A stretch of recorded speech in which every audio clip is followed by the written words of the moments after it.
ഹരി ശ്രീ ഗണപതയെ നമ അവിഘ്നമസ്തു ഗും ഗുരുഭ്യോ നമഃ. എല്ലാവർക്കും നമസ്കാരം. വിവാഹ വിഷയം ചിന്തിക്കുന്നതിൽ നക്ഷത്രപ്രധാനമായ പൊരുത്തങ്ങളിൽ 8 പൊരുത്തങ്ങളും വർജ്യങ്ങളായ 2 യോഗങ്ങളുമാണുള്ളത്. അതിൽ വേദമെന്ന യോഗം വർജിക്കേണ്ടതാകുന്നു. ആ വേദദോഷത്തെപ്പറ്റി പറയുവാനാണ് ഈ വീഡിയോയിൽ ഉദ്ദേശിക്കുന്നത്. വേദദോഷമില്ലാതെ വേദപൊരുത്തം ഉത്തമമായാൽ ശോകരഹിതമായ ദാമ്പത്യ ജീവിതമാണ് ഫലം. പരസ്പരം 6-ാം രാശിയിലും 8-ാം രാശിയിലും വരുന്നവയാണ് വേദനക്ഷത്രങ്ങൾ. ഏതെല്ലാം നല്ല പൊരുത്തങ്ങൾ ഉണ്ടായാലും പുരുഷൻ്റെയും കന്യകയുടെയും നാളുകൾ വേദനക്ഷത്രങ്ങളായാൽ എല്ലാ ഗുണങ്ങളെയും നശിപ്പിക്കുന്നു. ഈ നക്ഷത്രങ്ങൾ പരസ്പരം വേദിക്കുന്നു. നാശമാണ് ഫലം. അശ്വതിയും തൃക്കേട്ടയും, ഭരണിയും അനിഴവും, കാർത്തികയും വിശാഖവും, രോഹിണിയും ചോതിയും, തിരുവാതിരയും തിരുവോണവും, പുണർദവും ഉത്രാടവും, പൂയവും പൂരാടവും, ആയില്യവും മൂലവും, മകവും രേവതിയും, പൂരവും ഉത്രട്ടാതിയും, ഉത്രവും പൂരുരുട്ടാതിയും, അത്തവും ചതയവും തമ്മിൽ വേദമാണ്. ഇവയും മകയിരം ചിത്തിര അവിട്ടം ഇവ 3ഉം തമ്മിലും വേദമാണ്. ഈ നക്ഷത്രങ്ങളെ രാശിയുടെ അടിസ്ഥാനത്തിൽ വിശകലനം ചെയ്താൽ ഇവയെല്ലാം ഷഷ്ട അഷ്ടമ രാശിക്കൂറുകളിലുള്ളവയാണെന്ന് മനസ്സിലാക്കാം. പ്രശ്നമാർഗാചാര്യൻ വേദാനുകൂല്യത്തെപ്പറ്റി മാധവീയം എന്ന ഗ്രന്ഥത്തിൽ നിന്നും ചില കാര്യങ്ങൾ പറഞ്ഞിരിക്കുന്നു. അത് നോക്കാം. വേദനക്ഷത്രങ്ങൾ അല്ലാതെയുള്ള നക്ഷത്രങ്ങളാണ് പ്രശംസനീയം എന്ന് അദ്ദേഹം എടുത്തു പറയുന്നുമുണ്ട്. ഈ നക്ഷത്രങ്ങളെ വർഗക്രമപ്രകാരം കണ്ഠവേദം, കടീവേദം, പാദവേദം, ശിരോവേദം, കുക്ഷിവേദം ഇങ്ങനെ ക്രമമായിട്ട് തരംതിരിച്ചിരിക്കുന്നു.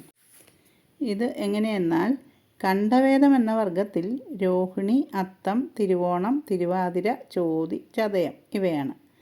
ഇനി കുക്ഷിവേദം എന്ന വർഗത്തിൽ കാർത്തിക, ഉത്രം, ഉത്രാടം, പുണർദം, വിശാഖം, പൂരുരുട്ടാതി ഇവയാണ്.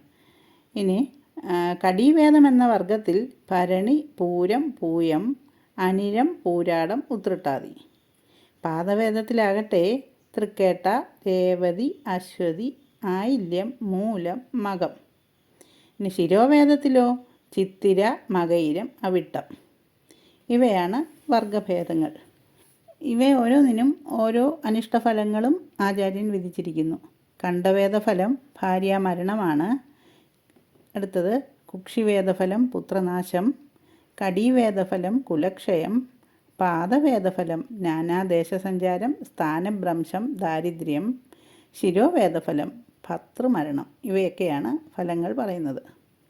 ഇനി വേദനക്ഷത്രങ്ങളെയും രജുനക്ഷത്രങ്ങളെയും താരതമ്യം ചെയ്താൽ ചില വേദനക്ഷത്രങ്ങൾക്ക് ഈ രജുദോഷവും കൂടി വരുന്നതായിട്ട് കാണാം, മധ്യമ രജുദോഷവും കൂടി വരുന്നതായിട്ട് കാണാം.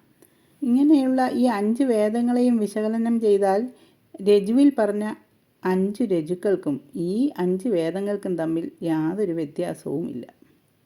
രണ്ടും ഒന്ന് തന്നെയെന്ന് കാണാം.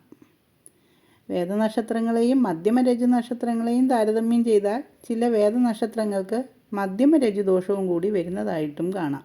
ഈ നക്ഷത്രങ്ങൾക്ക് കൂടുതൽ പൊരുത്തദോഷമുണ്ടാകും. അതുകൊണ്ട് പൊരുത്തങ്ങൾ നോക്കുമ്പോൾ ഇവയിൽ ഏതെങ്കിലും ഒരു പൊരുത്തം നോക്കിയാൽ മതിയാകുന്നതുമാണ്. അതുകൊണ്ടാണ് ഈ മധ്യമ രജുദോഷം ഒഴിവാക്കുവാൻ ആചാര്യന്മാർ പറയുന്നത്. വേദദോഷമുണ്ടെങ്കിൽ സ്വർണ്ണ നിർമ്മിതമായ വരാഹപ്രതിമയോ കൂർമ്മപ്രതിമയോ യഥാവിധി പൂജാതി കർമ്മങ്ങൾക്ക് ശേഷം ദാനം ചെയ്യണം. ശശാങ്ക ശാരദീയം എന്ന ഗ്രന്ഥത്തിൽ ഇങ്ങനെയാണ് ദാനവിധി പറഞ്ഞിരിക്കുന്നത്. ഇത് നക്ഷത്രപ്രധാനമായ പൊരുത്തമായതിനാൽ തന്നെ ദമ്പതിമാർ ഒരുമിച്ച് തിങ്കളാഴ്ചകളിൽ പാർവതീ സമേതനായ ശിവനെ പ്രതിഷ്ഠിച്ചിട്ടുള്ള ക്ഷേത്രത്തിൽ വ്രതശുദ്ധിയോടെ ദർശനം നടത്തുന്നത് അനുഷ്ഠാനക്ഷമമായ ഒരു ദോഷപരിഹാര കർമ്മമാണ്. ഐക്യമത്യ സൂക്തം, പുഷ്പാഞ്ജലി, ഉമാമഹേശ്വര പൂജ തുടങ്ങിയവയും നടത്തുന്നത് ഫലപ്രദമാകും. നക്ഷത്രപ്പൊരുത്തത്തിൻ്റെ പ്രാധാന്യത്തെപ്പറ്റി മനസ്സിലാക്കുവാൻ ചർച്ചയ്ക്കെടുക്കാം എന്നുദ്ദേശിക്കുന്നത് ഇന്ന് ജനങ്ങൾക്കിടയിൽ ഏറ്റവും സെൻസിറ്റീവായിട്ട് പറയുന്ന 2 പേരുടെ ജാതകങ്ങളാണ്. ശ്രീ ബാലയുടെയും അദ്ദേഹത്തിൻ്റെ മുൻ ഭാര്യയായിരുന്ന അമൃത സുരേഷിൻ്റെയും ജാതകങ്ങളാണ്. അമൃത സുരേഷിനെ പറ്റി മലയാളികൾക്ക് പ്രത്യേകിച്ച് പറഞ്ഞു കൊടുക്കേണ്ട ആവശ്യമില്ലെന്ന് തോന്നുന്നു.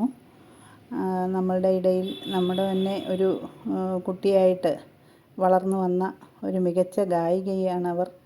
അവർ പിന്നീട് അവരുടെ സംഗീത സംവിധായകയായിട്ടും ഗാനരചയിതാവായിട്ടും റേഡിയോ ജോക്കിയുമായിട്ടുമെല്ലാം അവരുടെ വ്യക്തിത്വം തെളിയിച്ചതാണ്.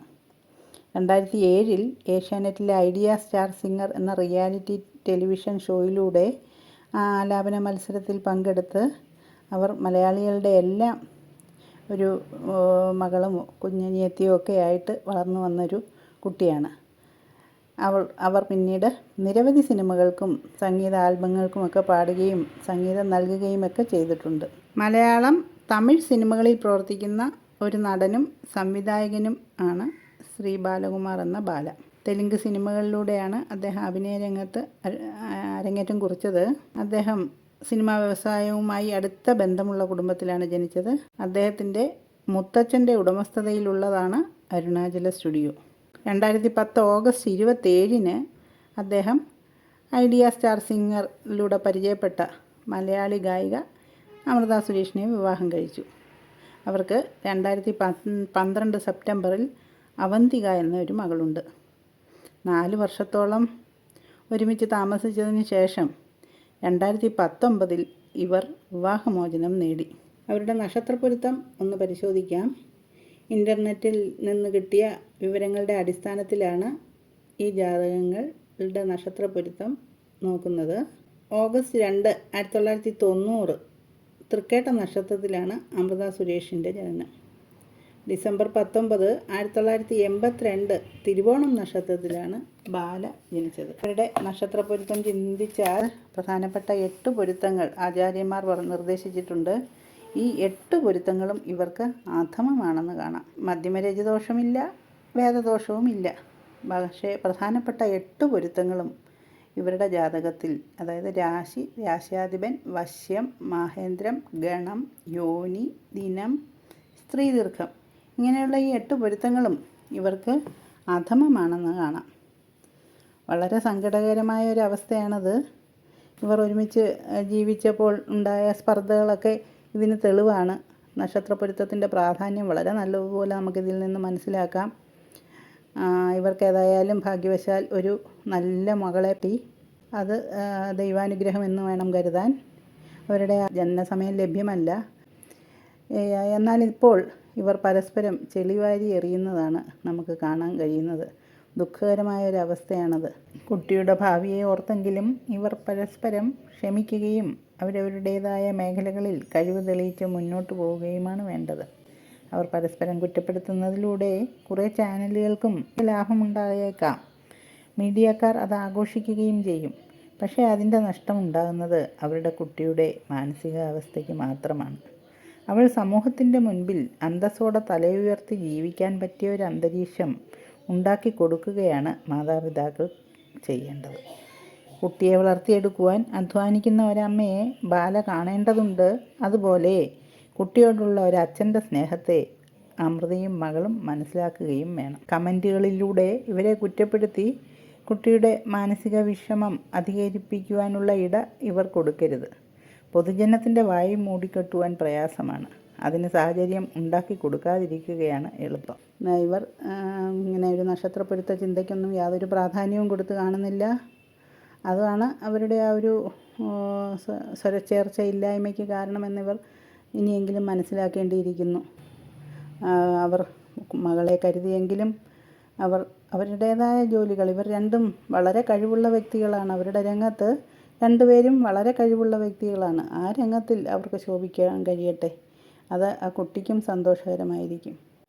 ഈ ജാതകങ്ങളിൽ നിന്ന് മനസ്സിലാക്കേണ്ടത്, ഒരു ജീവിതം തിരഞ്ഞെടുക്കുമ്പോൾ അതിൽ ആചാര്യന്മാർ പറഞ്ഞ പ്രകാരമുള്ള ജാതക പൊരുത്ത ചിന്തയ്ക്ക് പ്രാധാന്യം വളരെ ഉണ്ട് എന്നുള്ളത് മനസ്സിലാക്കുവാൻ കൂടിയാണ്. സാന്ദർഭികമായിട്ട് അവരുടെ വ്യക്തിപരമായ ജീവിതത്തിലും കുറച്ച് കാര്യങ്ങൾ പറയേണ്ടി വന്നു എന്നുള്ളത് അവർക്ക് ഉൾക്കൊള്ളുവാൻ കഴിയുമോ എന്നറിയില്ല. എന്തെങ്കിലും അരോചകമായിട്ട് തോന്നിയെങ്കിൽ അവരെ ഇഷ്ടപ്പെടുന്ന ഒരാളുടെ വാക്കുകളായിട്ട് മാത്രം കരുതുക. എൻ്റെ വീഡിയോ എല്ലാവർക്കും ഇഷ്ടപ്പെട്ടു എന്ന് വിചാരിക്കുന്നു. ഇഷ്ടപ്പെടുകയാണെങ്കിൽ സബ്സ്ക്രൈബ് ചെയ്യാൻ മറക്കല്ലേ. നന്ദി, നമസ്കാരം.